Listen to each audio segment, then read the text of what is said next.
हार्दिक स्वागत है आप सभी लोगों का मेरे YouTube चैनल पे। आज इस वीडियो में मैं आप लोगों को बताऊंगा कि मेंस की परीक्षा में कैसे आंसर राइटिंग किया जाए ताकि अच्छे से अच्छा स्कोर किया जा सके। आज इसी विषय पे मेरी इस वीडियो में चर्चा होगी। आप सभी लोगों को ध्यान से इस वीडियो को सुनना है और समझना भी है। और आप सब लोग जो नए हैं वो मेरे इस YouTube चैनल को सब्सक्राइब कर लीजिएगा और बेल आइकन को जरूर से प्रेस कर लीजिएगा। तो मैं शुरू करता हूँ कि कैसे मेंस परीक्षा में आंसर राइटिंग किया जाए ताकि जो स्कोर है वो बेहतर हो सके। कुछ पॉइंट्स पे ध्यान देना काफ़ी आवश्यक रहेगा आप सभी लोगों को।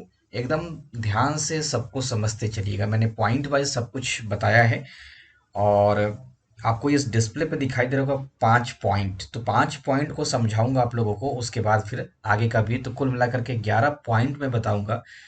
तो इस 11 पॉइंट के माध्यम से मैंने कोशिश किया है आप सभी लोगों को समझाने के लिए कि मेंस की परीक्षा में आंसर को कैसे अच्छा किया जाए। ये पहला स्लाइड आप लोगों को दिख रहा है और इसमें 5 पॉइंट आपको दिखेगा।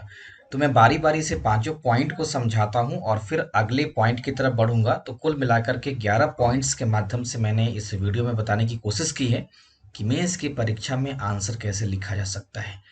फर्स्ट पॉइंट है, प्रश्न को ठीक से पढ़ें और आंसर की मांग को समझें। Read the question properly and understand the demand of the answer. ये जो पॉइंट है उसको समझिएगा। जैसे कोई प्रश्न दे दिया गया है तो पहला काम है कि उस प्रश्न को अच्छे से पढ़ा जाए और समझने की कोशिश की जाए कि इसमें पूछा क्या जा रहा है। तो आंसर की मांग को समझना ही ये सबसे पहले पता करना होता है। और किसी भी आंसर को लिखने की प्राथमिक शर्त है कि उसमें पूछा क्या गया है। जो पूछा गया है उसी का आंसर हमें लिखना है। तो आंसर की मांग को समझना है और ये मांग आपको तब पता पड़ेगा जब आप प्रश्न को ठीक तरीके से पढ़ेंगे। तो प्रश्न को अच्छे से पढ़ना है और समझना है कि आंसर में क्या डिमांड किया गया है। सेकंड पॉइंट कहता है कि ब्रेक क्वेश्चंस इन पार्ट, यानी कि क्वेश्चन को छोटे खंडों में तोड़ दें और address all the parts one by one, और सभी खंडों का क्रमशः या एक एक करके वर्णन करते चलें।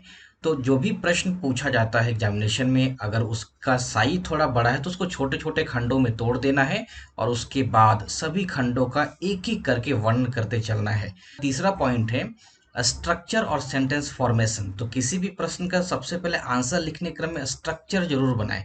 स्ट्रक्चर बनाने से ये निष्कर्ष निकलता है कि उसमें क्या क्या लिखना है। जैसे मान लीजिए कि स्ट्रक्चर अगर हम बनाते हैं किसी भी प्रश्न का, तो किसी भी प्रश्न में अगर देखा जाए तो भूमिका लिखी जाती है, फिर उसको विस्तार दिया जाता है या वर्णन किया जाता है और फिर उसका निष्कर्ष लिखा जाता है।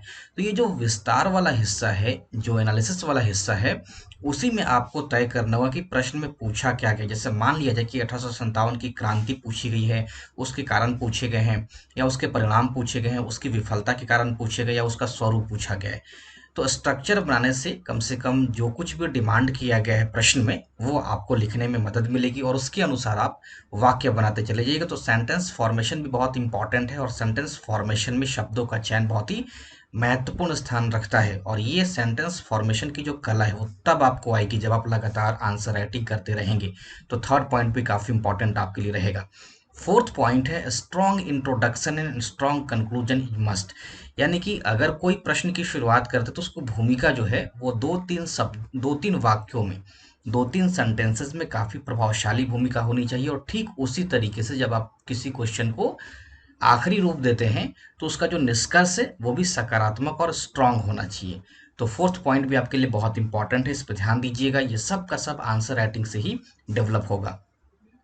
पांचवा है maintain a balance and synchronisation between introduction, body और कंक्लूजन। तो इन सब में ध्यान रखेंगे कि किसी प्रश्न की शुरुआत हो तो शुरुआत और समाप्ति इन इसमें एक रिदम बना रहे, तारतम्यता रहे, तब जाकर के किसी आंसर को पढ़ने में मन लगेगा। अगर एग्जामिनर किसी आंसर को पढ़े तो उसको उसके आंसर पढ़ने में दिलचस्पी लगे। यानी कि भूमिका से लेकर के निष्कर्ष तक आपको अपने आंसर को इंटरेस्टिंग बनाना होगा ताकि एग्जामिनर को पढ़ने में मन लगे, तब जाकर के वो अपने हैंड से नंबर आप लोगों को ज्यादा देगा। तो उस बात को आप लोग जरूर से ध्यान रखेंगे। नेक्स्ट पॉइंट है अपना try to write maximum answer parawise. यानी कि आपके उत्तर का अधिकांश भाग पैराग्राफ के अनुसार लिखा होना चाहिए। तो पैरा वाइज लिखिएगा, पैराग्राफ दे दे करके लिखिएगा। पॉइंट वाइज कोशिश कीजिएगा वहीं पे लिखिए जहाँ पे कुछ जैसे विशेषता दिखाने तो कुछ विशेषताओं को आप पॉइंट वाइज दिखा सकते हैं, लेकिन पैराग्राफ वाला आंसर, चूंकि आंसर डिस्क्रिप्टिव होता है और डिस्क्रिप्टिव आंसर में एक पेज में कोशिश कीजिएगा कि 2 या 3 पैरा में आप अपनी बातों को अच्छे से रख दें, तो पैराग्राफ वाला आंसर अच्छा माना जाता है। और जहां पे पॉइंट आवश्यक हो वहीं पे पॉइंट देना है, अन्यथा आपको पैराग्राफ में ही आंसर को लिखते चलना है। डिस्क्रिप्टिव आंसर हमेशा पैराग्राफ में ही होना चाहिए, यही अच्छा माना जाता है। और आंसर टू द पॉइंट, ज्यादा इधर उधर की बातें ना करके हमेशा ध्यान रखना है कि आंसर में वही बातें लिखी जाए जो प्रश्न में पूछी गई है। तो प्रश्न की मांग के अनुसार आंसर को लिखिए, टू द पॉइंट आंसर लिखिए, इधर उधर की बात उसमें नहीं होनी चाहिए। 8वां पॉइंट है यूज फ्लो चार्ट्स, मैप्स और डायग्राम्स, यानी कि प्रश्न के आंसर में जहां भी आवश्यक हो वहां पे आप चार्ट के माध्यम से अपने आंकड़ों को रख सकते हैं, मैप दिखा सकते हैं, डायग्राम्स दिखा सकते हैं।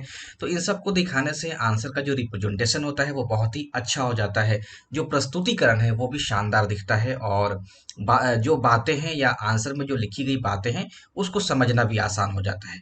तो हमेशा फॉलो कीजिएगा आप लोग फ्लो चार्ट्स को, मैप्स को और डायग्राम्स को डिस्क्रिप्टिव आंसर लिखते के समय ही।